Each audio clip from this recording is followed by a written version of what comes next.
We're now going to discuss updating or patching.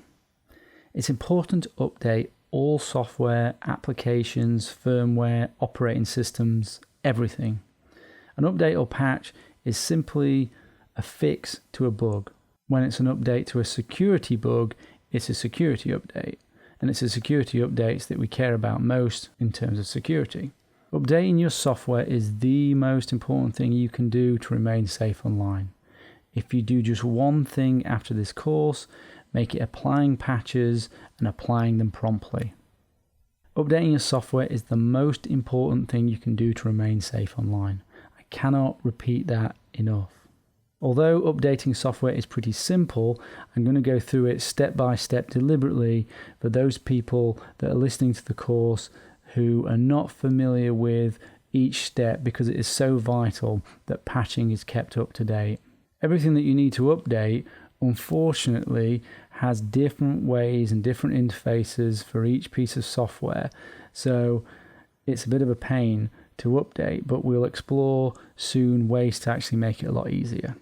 The products that need updating the most are, number one, those that directly interface with the internet, such as browsers like Opera, Edge, Firefox, Chrome, browser extensions and plugins like Java, Flash, Silverlight.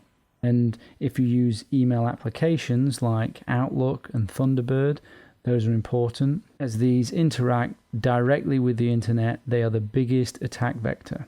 Second on the importance list is applications that use, play, view any sort of file that you download from the internet or any sort of file that you get from some untrusted source. So for example, Windows Media Player, that plays movies. You might have downloaded a movie.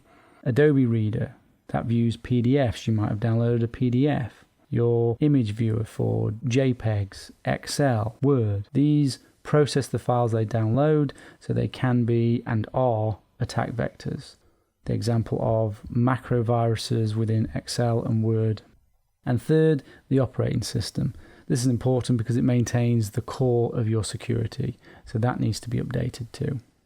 There's a potential downside to updating though. It's not all great and it's not all security. Sometimes, and this doesn't happen often, especially with Microsoft and the big players, is that the patch comes with another bug which can cause functional problems. So for example, you get a security update to the Edge browser, but then it crashes. Setting your updates to just happen automatically is the most secure option, but you could set them to download only, and you can evaluate the patch to see whether or not you actually want it, and I'll cover how we can do that next. As you've seen already in the sections on malware, hackers and exploits, if you maintain a poor level of patching, it is just a question of when you get hacked, not if. A friend who will remain nameless came around just the other day and asked what could he do to keep his laptop secure, and was wondering why it was acting all strange. So I had a quick look at the machine, and it hadn't been updated since 2011.